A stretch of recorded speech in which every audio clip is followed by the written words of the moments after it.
tudo bem? Tudo jóia? Boa noite. Boa noite. Então, pra quem não me conhece ainda ou esqueceu meu nome, né? Prazer, meu nome é Aline. E hoje a gente vai falar sobre Vida dos Santos, tá? Então, eu já fiquei com esse tema, terça-feira do mês, nós já estamos aí presentes com Vida dos Santos. E hoje, como vocês devem ter visto lá, né, no nosso post, a gente vai falar além do reinado francês. Então a gente vai fazer uma viagem hoje. Hoje vocês não vão estar aqui em Paraíso. A gente vai ser deportado lá para a França, tá? E lá mais ou menos pros anos de 1200, então lá para a Idade Média. Nesse caso, hoje especificamente, a gente vai falar do rei Luís IX. Então ele foi rei e foi santo, né? De praxe, só essas duas coisas. E da sua esposa, que é a Margarida da Provença, tá? Então, vou contar um pouquinho a história dele, hoje focando mais principalmente nele, mas ela também, né, foi uma grande mulher. Primeira coisa, então ele nasceu em 1214, tá? Ele é filho do rei Luís VIII e de Branca de Castela, que era o nome da mãe dele. E assim, ele nasceu já como um príncipe herdeiro.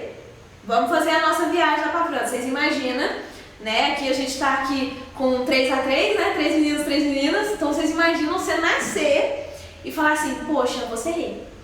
Porque era essa a dinastia deles, né? Ele era o rei, ele era o príncipe herdeiro. Então ele sabia que não tinha outra coisa pra fazer, ele ia ser rei. E aí ele começou a receber educação da mãe. A mãe formou toda a parte católica dele. E é muito bonito quando eu peguei pra estudar o que essa mãe ensinava.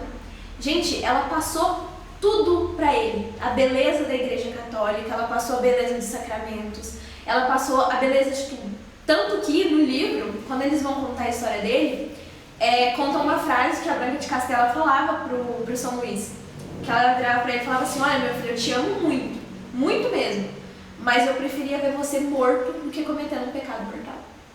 Você já imagina a grandeza dessa mãe, né, para de todo o amor que a mãe tem, ela fala, não, ou você morto, ou, né, prefiro você morto do que fazendo um pecado mortal.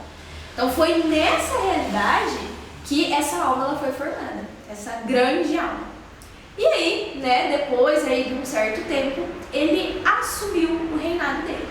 Ele assumiu o reinado e se casou com a belíssima Margarida da Provença. E, gente, falar uma coisa aqui pra vocês. Se naquela época eles falavam que a mulher era bonita, vocês podiam ter certeza que ela era muito bonita. Porque não tinha maquiagem, né? Não tinha creme de cabelo, não tinha, né, escova, não tinha nada pra arrumar se já nascesse mais ou menos. Então era a realidade. Ou ela era bonita por inteiro, ou ela era a maioria, né? Ou não tinha conserto. Então assim, ela era muito bonita, né? Muito bonita. E ele então, né, se casou. E a beleza do matrimônio, né? Esses dois fundaram um matrimônio assim, casaram muito novos, como era de praxe da época, né? E o casamento deles era belíssimo. Gente, pra vocês terem uma ideia, os dois eram tão unidos, mas tão unidos, que eles iam à missa juntos, eles faziam as orações deles juntos, eles tinham confessores. Olha a preciosidade que é isso. Ele tinha um confessor e ela tinha um confessor dela. Tanto que, no processo de canonização dele, lá na frente, foram ouvidos os dois confessores, o dele e o dela, que acaba, né, os dois eram uma só carne, então os dois confessores tinham aí reportes desse grande santo, que foi o São Luís. O relacionamento deles era um relacionamento muito feliz, né, pra vocês terem ideia daquela época, ele era um relacionamento muito alegre, né, tanto que eles contam que o São Luís, ele era assim, muito austero para a vida dele, então ele era muito duro com a carne dele, com as mortificações, mas com a esposa ele era afetuoso, ele era carinhoso, né? Ele era uma pessoa assim que ele tinha essa duplicidade. Com a carne dele, ele conseguia ser rígido, mas com ela ele conseguia ter todo aquele carinho, né? Toda aquela, né, mulher gostando de ser tratada como rosa, né? Já fica a dica aí pra vocês, viu? Mulher gosta de ser tratada como rosa. Além dessa questão dessa beleza desse matrimônio, tinha também a questão da união dos dois. Então não era só uma coisa tipo, ah, beleza, ele é terno e afetuoso com ela, tá. Não, mas isso era numa gama geral. Os dois, eles tinham uma mania muito bonita, que era a mania de se consultarem. Como assim se consultar? Hoje em dia, se a gente fala, pergunta a opinião lá pro seu marido, pergunta a opinião pro seu namorado, que opinião o quê? Igual a Stephanie falava, né, gente? Que opinião o quê? Eu sou independente. tinha um apreço pela opinião do outro. Então conta-se também, né, dentre as diversas histórias de São Luís, que teve uma certa vez aí, quando os filhos estavam grandes e tal, ele virou para ela, né, para Margarida, e falou que ele queria ser monge. Que era um desejo dele, ele queria ser monge. E ela deu, tipo assim, quase como uma aula para ele, falando por que ele tinha que continuar no reinado. E aí ele falou, não, tudo bem, já entendi. Então assim, ó, a opinião que ele pedia não era aquela opinião, tipo assim, eu quero saber o que minha esposa vai mandar, né? Ou senão, quem que o meu marido acha disso? Não. Era uma opinião que você pegava e falava assim, nossa, eu quero saber a opinião dele, porque é importante pra mim, né? Uma coisa que a gente vê pouco acontecendo hoje em dia, essa questão de pedir opinião, porque a tua opinião me importa, né? A tua opinião ali, eu sei que tem um fundo de realidade, eu sei que tem aquele carinho verdadeiro, de dar a verdadeira opinião, né? Não com base nos próprios interesses. Bom, como a gente estava falando desse casamento, um casamento muito bonito, né? E o casamento deu frutos, e muitos frutos, foram 11 filhos, né? Então vocês imaginam, naquela época, 11 filhos, e assim, vamos entender a realidade, eles eram abertos à vida, só que a chance das mulheres morrerem no parto era bem maior. Então ela que suportou 11 gestações, 11 partos, e bem, é tipo assim, uma coisa, né, alto nível. Além disso, né, e com os filhos? Então vamos ver como que São Luís era com esses filhos. Gente, ele era extremamente afetuoso e amoroso com esses filhos também. Dentre umas diversas histórias, né, que eu peguei dele, eles contavam que o São Luís, ele chamava todos os dias os 11 filhos, então vocês imaginam, 11 catatalzinhos entrando, né? Então vai carregar, e ele chamava todos os dias ele nos aposentos, né? Aquela criançada nos aposentos. E o que ele fazia? Ele danava com as crianças? Não, ele dava conselho. É como se fosse um conselho direcionado para cada filho. Aquele pai, ele conseguiu educar os filhos, não na base tipo assim, tu tem que ser igual eu, ou às vezes, né, querendo se mostrar maior, não. Ele ali no seu leito, ou seja, o que é a visão do leito pra gente, né, do quarto? É um momento de mais intimidade. E ele chamava aqueles filhos para dar uma boa educação para eles. Ele conseguiu pegar toda aquela educação que a Branca Castela deu para ele e transmitiu para os filhos. Tanto que tem uma parte, aqui nesse livro dos Santos Casados, que tem uma carta que foi ele que escreveu para o filho mais velho, que era o filho que iria ser rei. E a carta, depois se vocês quiserem até né, eu passo uma lidinha aqui com ele. Mas assim, a carta, ela é linda. A primeira coisa que fala é, meu filho, você tem que saber que você tem que amar a Deus acima de todas as coisas. Foi a carta que ele deixou para o príncipe que, né, ia ocupar o lugar dele. Então assim, a primeira coisa não é você ser, né, um grande ditador, não é você ser um grande rei. A primeira coisa é que você tem que amar a Deus acima de todas as coisas. E foi isso que ele transmitiu para os filhos, né? Então a gente já pode ver, um ótimo pai, né, um ótimo esposo e rei. Como que era o rei? Gente, ele foi um rei fantástico. Com questão de domínio de administração, ele tinha todo esse domínio. Tanto que ele conseguiu unificar a França de uma forma que aquelas contendazinhas pequenas, elas fossem terminando. Porque antigamente, em época de reinado, vocês pensam, era um negócio muito grande, né? Um território muito grande. E não tinha um WhatsApp pra me mandar e falar assim, resolve os negócios pra fulano aí, né? Não tinha como eu mandar um e-mail. Não tinha como eu mandar ali, né, ligar pra pessoa. Não. Era uma coisa que demorava dias, né? Então anos, às vezes, para chegar a verdadeira informação do que tinha acontecido. E ele conseguiu, mesmo com todas essas dificuldades, manter ali, aquela união, né? Aquela união de verdadeiro império. Bom, além disso, então, ele era um rei justo, né? Tinha uma ótima gerência. E aí, vamos falar um pouquinho da esposa dele. Então, a gente tá falando muito de São Luís, né? São Luís e a Margarida da Provença. Gente, a Margarida da Provença, ela amava tanto São Luís que ela ia com ele para onde ele precisasse ir. Tá? Tanto que São Luís lutou nas cruzadas. E ela foi junto. Ela não foi aquela, tipo assim, aquela rainha, tipo, ok, eu vou ficar aqui no meu castelo quietinha, né? Esse negócio aí de pancadaria não é comigo, vou ficar aqui com os meus filhos. Não, ela foi. E aí tem até o interrogatório que eles fizeram com ela, que eles estavam indo no caminho. Aí uma das pessoas virou pra ela e falou assim, você sabe pra onde você tá indo? Tipo assim, você tem noção do que você tá fazendo? Ela, não. Ela falou assim, mas você não sabe nada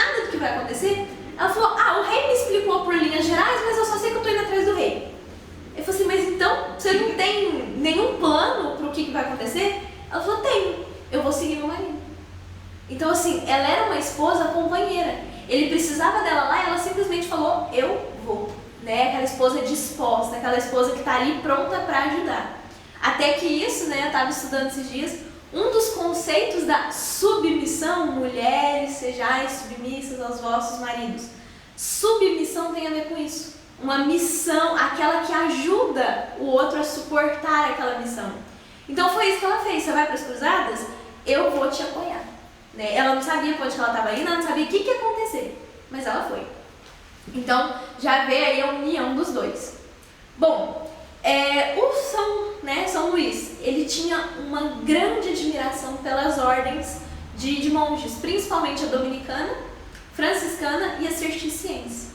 Inclusive, essa admiração é tanta que ele recebeu lá no castelo dele nada mais, nada menos que São Boaventura, tá? E São Tomás de Aquino. Ele recebeu no castelo dele.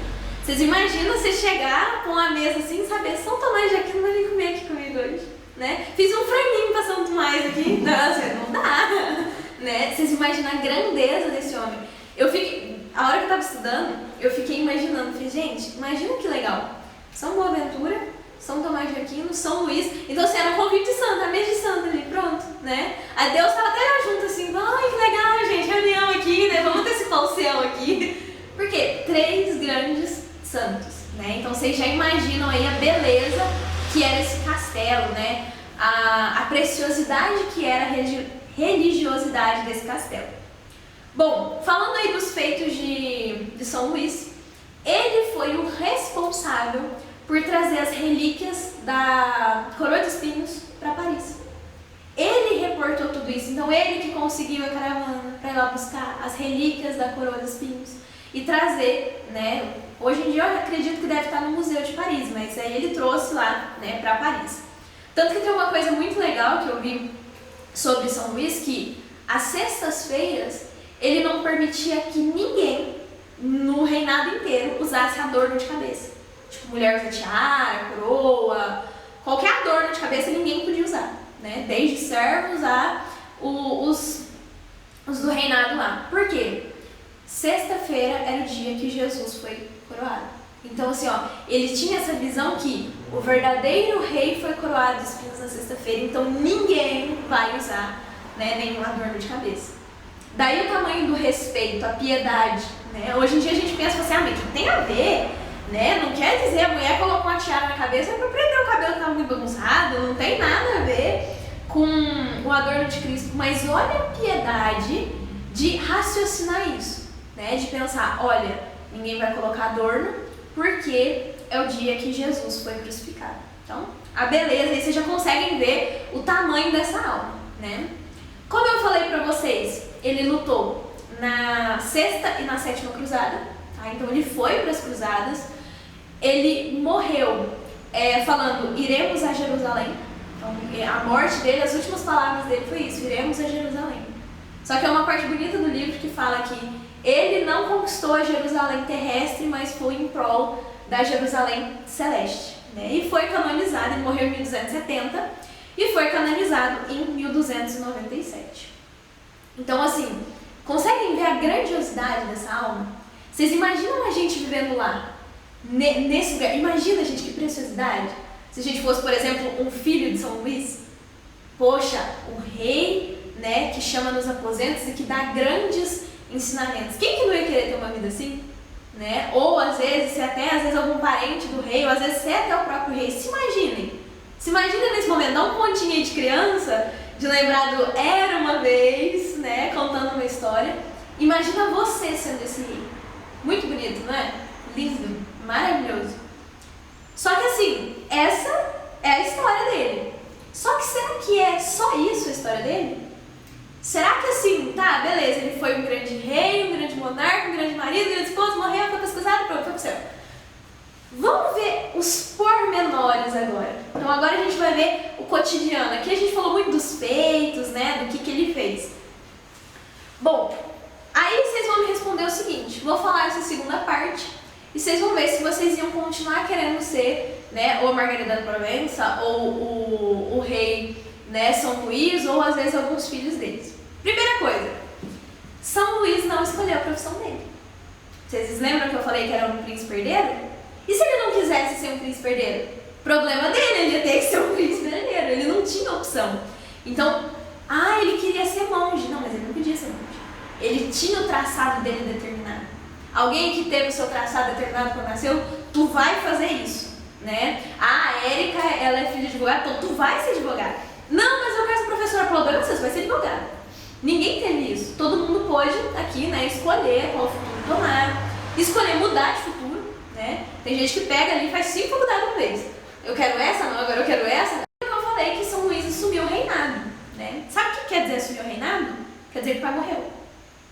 Então, assim, vocês pensam você nessa situação, para você assumir a tua profissão, teu pai teria que morrer. Era essa que era o legado ali. Então, assim, aqui a gente já pesa no seguinte: poxa, se eu tivesse que assumir alguma coisa que meu pai morreu, eu preferia não assumir nunca, pra deixar ele, né, vivo ali, maravilhoso. Mas ele não teve essa opção. Com quantos anos que São Luís perdeu o pai? 12 anos. Gente, vocês imaginam uma criança de 12 anos, sabendo que ela ia ter que assumir um reinado inteiro, e tipo assim, o pai acabou de morrer, se vira. Você vai ter que virar homem com 12 anos. Só que assim, por lei, né, na maioridade ele não podia governar ainda. Então ele teve que ver a mãe dele como regente. Então a Branca de Castela governou por um tempo, até ele conseguir a idade. E para um menino de 12 anos, às vezes fica pensando, não, minha mãe tá, né, a gente tem muito isso, não, a mãe tá presente, tá de boa. Não, gente, São Luís viu a mãe dele sofrer muito com contendas internas. Por quê? A mulher no poder ali, até esse menino ficar, né, adulto, vamos dar um jeito de tomar o poder dela, e aí a gente acaba com essa dinastia. Então teve muita coisa assim. Ela teve que segurar muita pressão, e vocês imaginam para um menino de 12, 13, 15 anos ver a mãe dele sofrendo uma pressão dessa, né? Vocês imaginam quantas vezes que Branca de Castela não entrou pra dentro do quarto chorando, sabia que ela tinha que resolver esse tanto de coisa, e gente, ela não tinha preparado para resolver isso, né? Ela era rainha, mas a coisa de rainha era uma coisa, né? Ser rei era outra, então ela teve que aprender a ser rei. Vocês imaginam a dificuldade. Daí beleza, com muito custo, né, conseguiu a maioridade, pegou ali o reinado e se casou. Lembram que eu falei pra vocês que a Branca de Castela deu uma educação linda pro filho, que ela foi uma ótima mãe? Mas ninguém é sem defeito. Ela era uma mãe muito ciumenta. E a Margarida da Provença era tipo a linda, né, a princesa. Ela simplesmente proibiu os dois de ficar juntos. Os dois casaram, tá? Ele casou com 19 e ela com 13. E ela segurou os dois por 6 anos. Tipo assim, casou, beleza, mas não vai ficar junto. Tipo assim, meu aqui pra cá e você pra cá. Então durante 6 anos, eles estavam casados separados. Tipo assim, ela não deixou os dois ficar perto. Vocês imaginam. Perde o pai com 12 anos, aí vê a mãe ali passando aquele aperto, ele assume o poder, se casa e não pode ficar junto com a esposa, né? Você imagina, você casa e aí, tipo assim, tua sogra vira e fala, vai ficar mais 6 anos longe, igual a história de... Foi Jacó com a Raquel, né? Trabalhou 7 anos, aí deu a Lia, não, mais 7 agora. Então vocês imaginam essa situação. Com muito custo, né, conseguiram ali final o matrimônio, e aí que começaram a vida deles. Tá ali, mas ele passou esses perrengues, mas tá de boa, né? Dava pra superar, ainda dava pra viver ainda. Era num castelo que eles viviam. Vocês sabem o que quer dizer viver num castelo? Alguém já viu um castelo de perto? Gente, tirei aqui, né? Eu fui fazer uma listinha, falei assim, vamos ver que jeito que era a vida no castelo. Aí eu procurei, a vida real nos castelos. E aí eu descobri umas coisas assim que eu, sinceramente, não queria ser princesa numa situação dessa, tá? Primeira coisa assim, eu já vou começar com a parte ruim, porque não vou começar com a parte melhorzinha, não. Banheira era comunitária. Sabe o que quer dizer isso? Era a privada, não era privada, era comunitária. Então, tipo assim, era um tanto junto. Então, assim, vocês imaginam que situação agradável, né? Alguém aqui já conheceu Fossa? Vocês sabem o que é Fossa? Lá era ao ar livre. Tipo assim, né? O que acontecia ali na privada comunitária era exposto ao ar livre. Então, vocês imaginam atrás do castelo, né? Que lugarzinho lindo para nascer umas florzinhas ali, né? Maravilhoso, né? Uma situação deliciosa. Tá, banheiro comunitário, mas dá pra passar. O que mais? Os castelos eram frios, úmidos e muito sujos. Gente, castelo era feito de pedra. Castelo não era feito de alvenaria, com essas paredes tudo lisinhas aqui. Não, era pedra. Era pra proteger. E assim, ó, a pedra, né? Quem já entrou em alguma gruta sabe que lá é muito mais frio. Vocês imaginam um castelo inteiro todo feito, né, com pedras. Pedras ali mal formadas e tal. Nesse caso, por que eles usavam todas aquelas roupas, né? A gente vê os reis com ornamentos, gente, que lá não era só luxo, não. Era frio mesmo. Vocês imaginam o frio da França você passar sem nada, né? Então não tinha como. Por isso que eles usavam aquela roupaiada. Cozinha. Vamos falar da parte da comida, né? Vocês acham que tinha nanina? A brasa? Deu alvo? Pra comer um lanchinho diferente lá, comer uma casquinha lá? Não. Era a carne, era tipo o que tinha. E muitas vezes era carne de bicho, né? Então você imagina que legal você chegar lá com um bicho qualquer, um bicho do mato, assim, tem que comer, porque era o que tinha pra comer, você não tinha outra coisa. E assim, as carnes lá não tinham geladeira também, então elas ficavam expostas até estragar. E depois de estragar não usava ainda também, é só passar um bifinho ali e tá ótimo, né? Tira os bichinhos que tá ali junto. Tá uma delícia, não é? Maravilhoso morar no castelo. E a carne que caía no chão? A gente vai ver, o chão era tudo limpinho, né? Eles passavam cif lá, eles passavam, né? Passavam um detergentezinho ali, limpavam com um paninho, lustrava. Vai nessa que era desse jeito. Aí, né, tinha muitas moscas, porque não tinha geladeira, então mosca lá era tudo normal. Você banava assim, tirava a carninha, picava e fazia. Não havia beleza, não tinha beleza. Vocês acham que tinha flor dentro do castelo? Tinha com frio lascado, que flor que aguenta? Não tinha flor dentro do castelo. Era só pedra e pedra. Era só isso, né? Além disso, era muito escuro, porque não tinha luz ali, essa luz maravilhosa que a gente tem aqui, não tinha um ring light lá pra ajudar, né? Não, era puramente o grosso. Então assim, era na lamparina, era no lampião. Então assim, já não se enxergava direito. Muito úmido. E aonde tem umidade, escuridão e coisinha suja, o que tem? Rato. Tá? Todos os castelos eram infestados de rato. Por que eu falei que o chão era limpinho? Porque o ratinho comia, né? Tinha a família inteira, assim. Vocês acham que Margarida Provença é muito difícil? Vocês imaginam o ratinho que tava lá, né? Eles eram tudo assim, eles aprenderam o que era verdurar a vida ali, os ratinhos, que era aquela reta, né? Então era normal, né? Tu tá ali, tem um ratinho ali, tá tudo tranquilo, ó, ratinho, beleza? Era tudo desse jeito. Legal, né, gente? Vida nos castelos, delícia, né? Banho também era raro, viu? Então, ai, que lindo, né? Os dois ali naquele romantismo. Mas não tomava banho. Não tinha cheirinho de morango na hora que ia dormir. Né? O cara tinha acabado de voltar da caça, fazer 5 dias que ele não tomava banho. E era tudo daquele jeito, tudo normal. Né? Até aí, tranquilo. Bom, a mãe aí eu já falei. São Luís não era muito ligado com moda. Então São Luís, assim, ele era meio capenga. São Luís não era aquele homem que falava assim, nossa, que pessoa que se veste bem. Não. Inclusive, tem até um fato que fala, né? Que a Margarida virou pra ele e falou assim, mas meu bem, tu é rei, você tem que se vestir com um portezinho melhor. Aí ele falou, você quer que eu vista melhor? Então você vai se vestir mais simples. Aí a gente troca.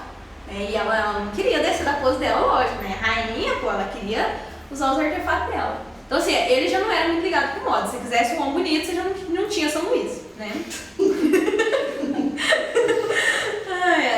Bom, ela era assim, de um gênio inquieta e difícil. Então vocês acham que era fácil ter a Margarida? Ela era linda, gente, mas linda de boca fechada, tá? Na prática ela era assim um tanto quanto irritantezinha. Então já não era um casamento assim tão a flores como a gente viu.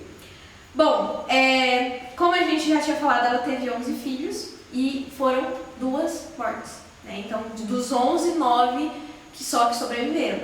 Daí a gente pensa, mas teve 11 filhos, mas foram 2 perdas. Então assim, eles passaram por 2 lutos e lógico que foram lutos aí muito sofridos. Em 1244 o rei quase morreu e aí ele resolveu fazer uma promessa falando que ele ia para as cruzadas. Na cabeça da Margarida, o que passou? Foi, gente, não morreu aqui, vai morrer lá. Né? Ela tinha 2 opções, onde que ela perdeu o marido dela? Porque ele quase morreu de doença, Aí ele falou, vou para as cruzadas. Ai, pronto, você decidiu uma ótima coisa para viver com a tua vida, né?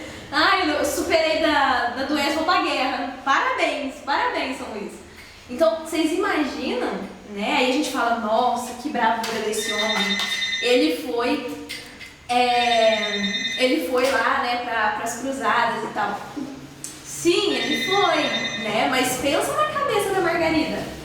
Gente, com 11 filhos, saber que um marido vai pra guerra é saber que praticamente você vai ficar sozinha, né? Porque guerras antigamente eram muito, muito sangrentas.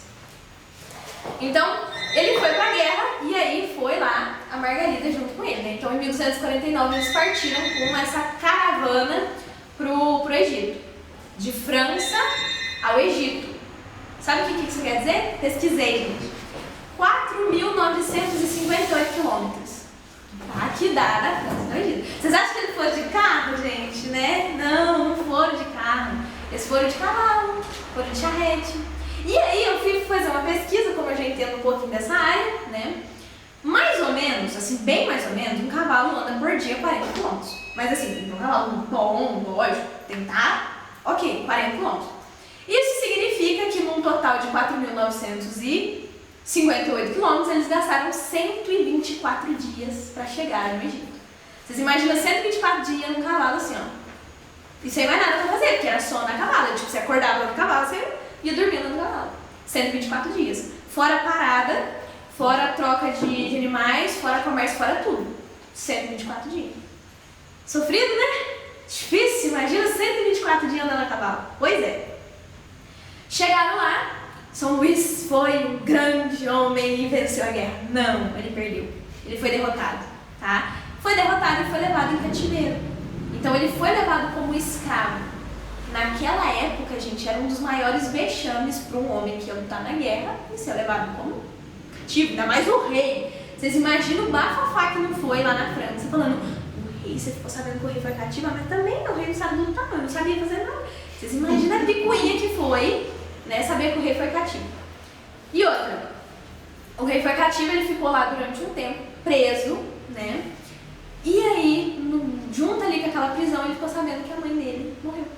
A mãe dele que estava lá tomando conta das coisas, enquanto ele e a Margarida da Provença foram lá para o Egito, para as cruzadas, ficou sabendo que ela morreu. O que isso significava? Um reinado inteiro para trás, sem administração nenhuma. Ou seja, ou ele voltava como derrotado para a França e assumia o poder, ou ele ficava lá como cativo e às vezes ganhava a cruzada, mas perdia o reinado. Então, vocês imaginam o medo que ficou na cabeça de São Luís. Como que eu vou perder tudo que meu pai deixou? Pensa o peso na consciência desse homem, gente. Né? Nossa, vou perder tudo. E aí, o que ele fez? Ele negociou ali com os muçulmanos e voltou para o reinado da França, como derrotado.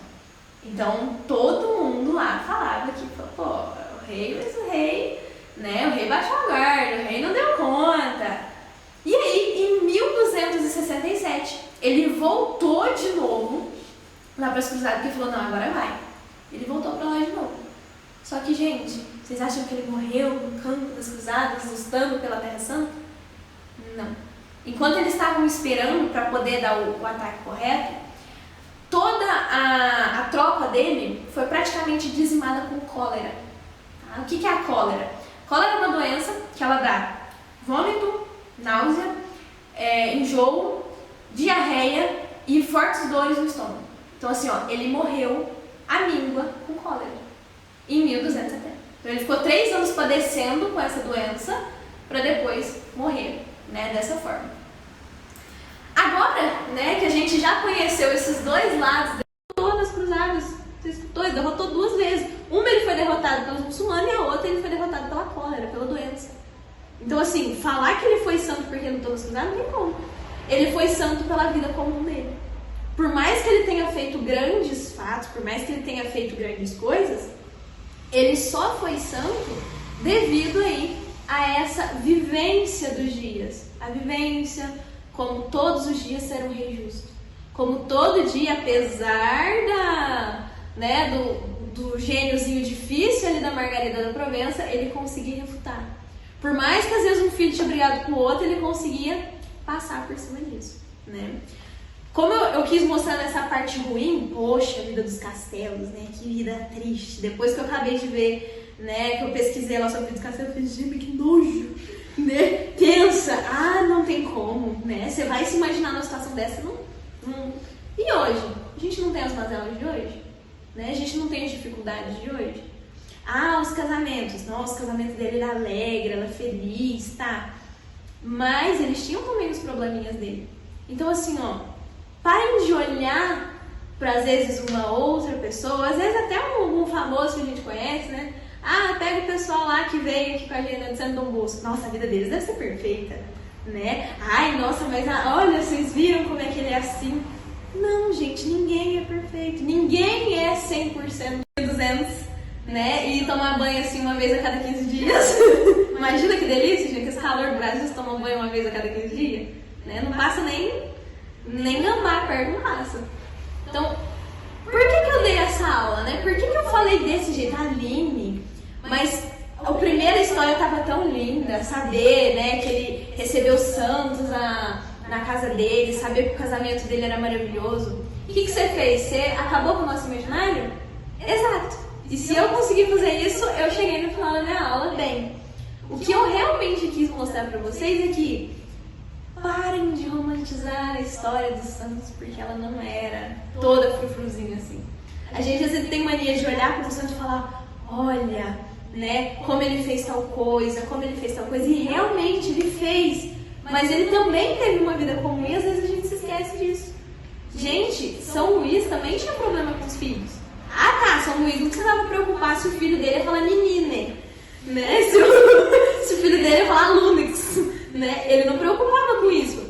Mas e um monte de outras preocupações? Só pra manter um filho vivo até os 20 anos já era um custo, gente. Né? Com tanto de ratinho, com tanto de doencinha que tinha, o menino sair vivo, assim, o anticorpo dele já batia a meta ali de 3 pessoas hoje em dia. Então assim, ó, gente, a vida comum é o que faz ali essa cidade. Ah, mas São Luís foi santo porque lutou nas cruzadas. Ele não lutou nas cruzadas. É 100% bom. A Branca de Castela. Nossa, que avó maravilhosa. Educou tanto, filha. Mas vocês viram o que ela fez? Pô, né, o casal 6 anos separado. Pra mostrar o quê? Todo mundo tem defeito, né? A sogra do santo teve defeito. A mãe do santo teve defeito, gente. Então, assim, não vai esperar que a tua sogra também vai ser maravilhosa. Porque ela também vai ter os defeitos dela. A verdadeira vida ali de santidade é fazer com que a santidade seja todos os dias. Né? Aquele dia que eu fui dar a última aula, que eu falei sobre a Santa Diana, eu quis trazer a beleza da santidade, né, na vivência normal. Então, aquela beleza de tratar todos os dias como alegres, como bonitos. Mas aqui a gente vê o quê? As dificuldades também sendo tratadas como um momento de santificação. Né? A grande santificação dele não foi as cruzadas, não foi a doença, foi a vivência do dia a dia. Então, que a gente possa hoje ficar com essa mensagem, né? Todos os dias, apesar dos pesares, apesar das dificuldades, apesar das coisinhas pequenas, né, na vida, eu vou tentar ser mais santo, certo?